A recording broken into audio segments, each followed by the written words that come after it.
We have a culture that is desensitized to death, that is desensitized to the value of life, and we celebrate death through our musical lyrics. We celebrate death through video games that literally reward you with extra points for going back and finishing people off. I mean, it is horrific, and it is graphic, increasingly realistic. The television shows that now are even on primetime, movies, again, these are things that have long existed, but the degree of specificity, the graphic nature of them, the encouraging of people to participate in the form of video games, and then the belief that none of this is connected to what we're seeing, give me a break. We've removed any responsibility from the homes and from communities, from schools and from churches, from things that once were the background and the foundation of the mores of a nation. We've told these people to keep a lid on it, keep that in your own mind. So we've removed any sense of right or wrong. We've infused that with a whole lot of do whatever, including taking human life, and then we're shocked when people do it. We got to grow up here in America. We got to be serious about the fact this is a cultural problem, and in America, at every level, from the homes that we live in to the White House and everywhere in between, we need to have a frank and honest dialogue about the cultural reasons for young people killing young people. It's not the gun, because they could just as easily run kids over while they're waiting in line to get on a school bus.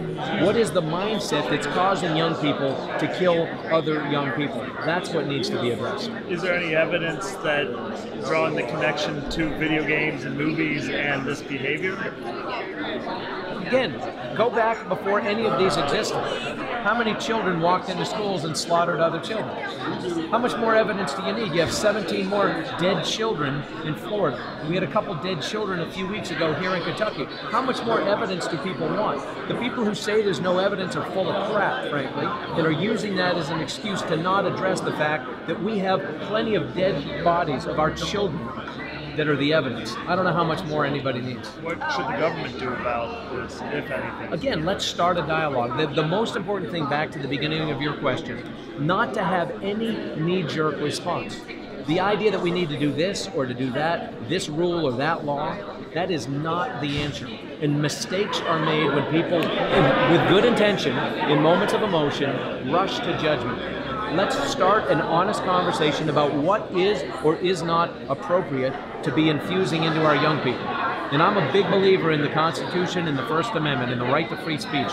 But there are certain things that are so graphic as it relates to violence, and things that are so pornographic as well on a whole nother front, that we allow to pass under the guise of free speech, which arguably are. But there is zero redemptive value. There is zero upside to any of this being in the public domain, let alone in the minds and hands and homes of our young people. We need to have honest conversation about what should or should not even be allowed in the United States as it relates to some of the things that are being put in the hands of our young people.